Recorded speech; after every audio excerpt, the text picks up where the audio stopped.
In the animal kingdom, gorillas often greet each other with a hug.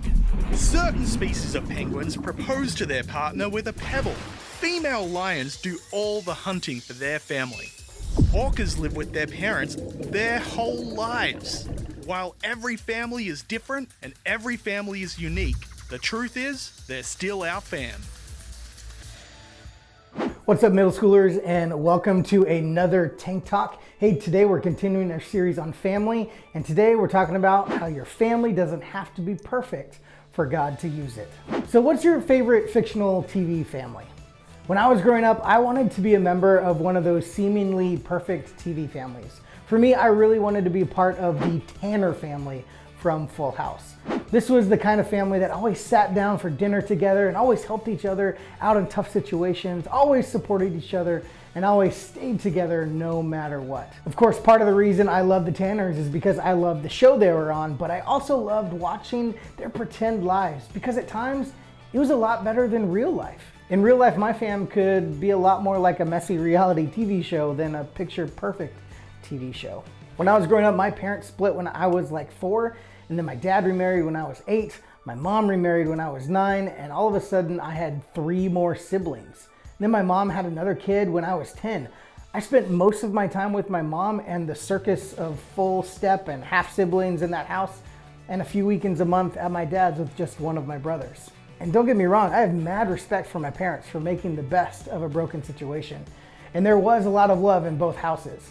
But it was difficult for me to be a part of 2 homes, to have my parents not have any kind of relationship anymore, to only see one of them 6 days a month, to celebrate holidays in different homes, and to try to figure out just where I fit in. And to top that off, as I hit high school, my mom and I really didn't get along very well, and we would get into fights a lot. For me, family has always meant layers of awesome and frustration. Maybe you can relate because your family has had a few less than perfect moments of your own. Maybe like me, you feel like your family situation is a lot messier than other people's.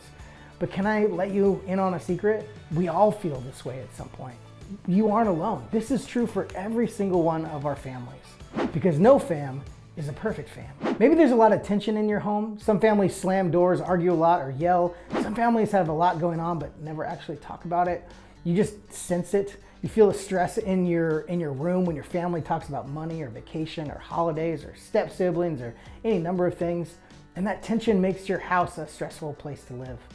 Or maybe you've discovered some things about people in your family that you wish you didn't know. Secrets about relationships or affairs or legal problems or bad decisions. Secrets that have hurt people and caused problems in your home.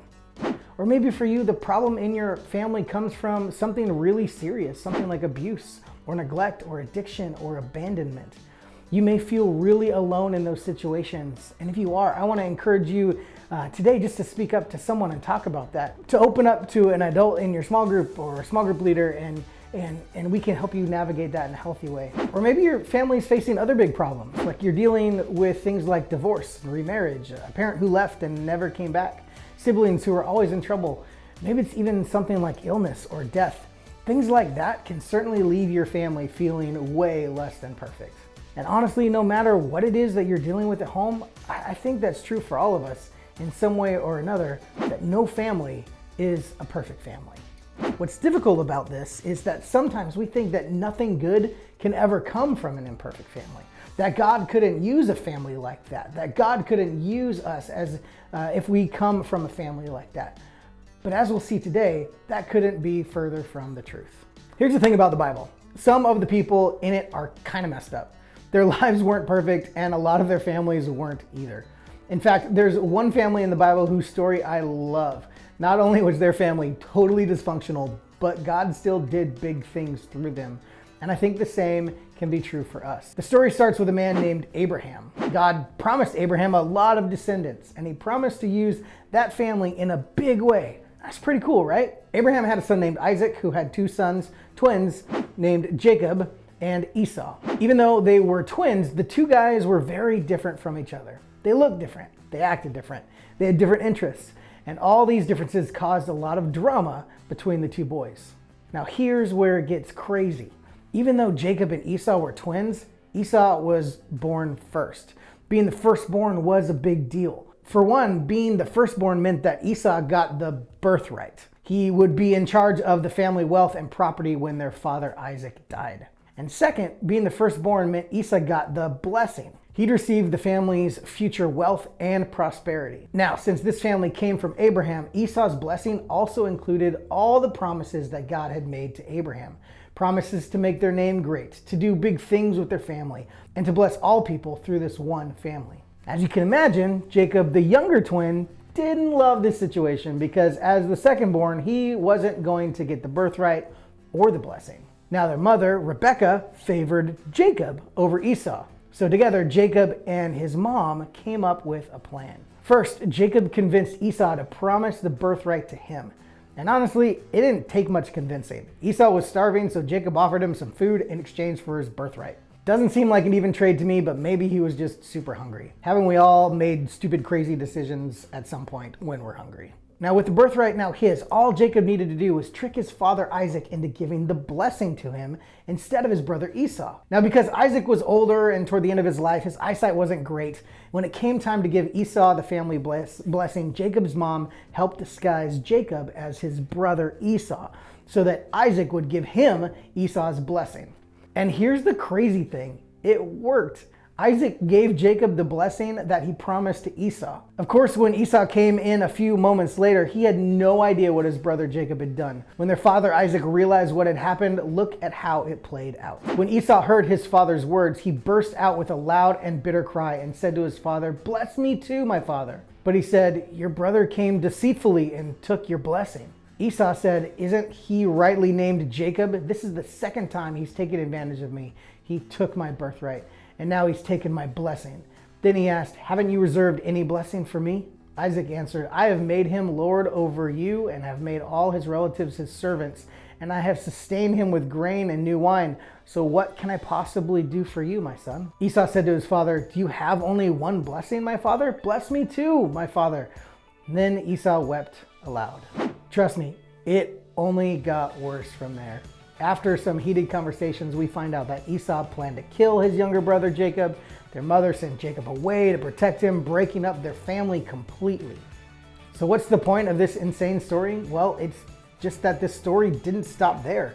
Sure, this family was a mess, but in spite of that, God still had an important future plan for them. He had promised something great to Abraham, and a messed up family wasn't going to change that. Their family didn't have to be perfect for God to use them. Hundreds of years after this happened, the writer of a book in the Bible called Hebrews looked back at this story, and there the writer didn't talk about the mess or the bad choices or the pain in the family. Instead, he wrote this: "By faith, Isaac blessed Jacob and Esau in regard to their future." See, Isaac did eventually pass on a blessing to Esau. It wasn't the same as the original blessing that Jacob stole, but it was something. It was an act of faith. Even though there was a lot of really bad moments in their family, the very act of Isaac passing on a blessing in his family was an act of faith. In a way, it was saying, I believe what God said about our family is true, and I believe He has something good for us in the future. God had a plan for this imperfect family, and even in the middle of so much pain and so many problems, they trusted Him to come through. And that's what I want for each of us. You see, your family doesn't have to be perfect for God to use it. So, seeing how God didn't forget about a less than perfect family back then can give us hope that He'll do the same for our families today. In fact, for a lot of you, the most hopeful thing about this lesson is that no family is a perfect family, but God works anyways. Being imperfect isn't the end of the story, which is a huge relief. You don't have to be perfect for God to use you, or your family members don't have to be perfect for God to use them. You don't have to come from a perfect family to be able to do amazing things. What a relief, right? So here's what I want you to try. First, choose to believe that God is working anyway. Your family will mess up. They aren't perfect. Your siblings will borrow your stuff without asking. Your stepmom will yell at you. Your dad will disappoint you. No matter what your fam looks like, they aren't going to be perfect. The next time that happens though, instead of getting frustrated and shutting down, have faith that God will somehow use your family anyway. That He's working for your good. That He's with you in the mess of your fam, and that He can still use your fam for His good. And second, stay connected to your family. Most of us tend to avoid our families when things get messy. we stay in our room, we put our earbuds in, we keep our eyes glued to the screen, we just ignore everyone and everything. But what if instead you made the choice to stay connected? What if you try to talk to your mom or hang out with your grandpa or forgive your siblings? Trust me, you don't want to miss out on being part of this incredible story that God has written for your family. So this week, try to stay connected to your family even if you don't feel like it. Now here's the thing. For some of you, I know that staying connected to your family isn't the best option. In fact, it's not an option at all maybe. Because the stuff that makes your family imperfect is more than just frustrations and annoyances. It's abuse or neglect or alcohol or drugs. It's the kind of stuff that makes staying connected to your family simply not safe. If that's you, I want to encourage you to instead to connect with someone who is like family. Open up to a small group leader or a teacher or a neighbor or a coach or any trusted adult in your life that cares about you. Connect with them about what's happening in your home so that they can help you take the next step. I know that might be scary, but adults like your small group leader are here for you for that very purpose.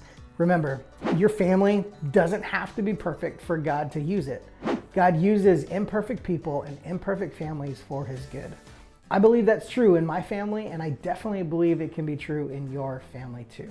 Now, as you head to small groups this week, the fam here that you have at church, hopefully it's comforting to know that you aren't the only one who has an imperfect family, that maybe the person sitting next to you has a story similar to yours.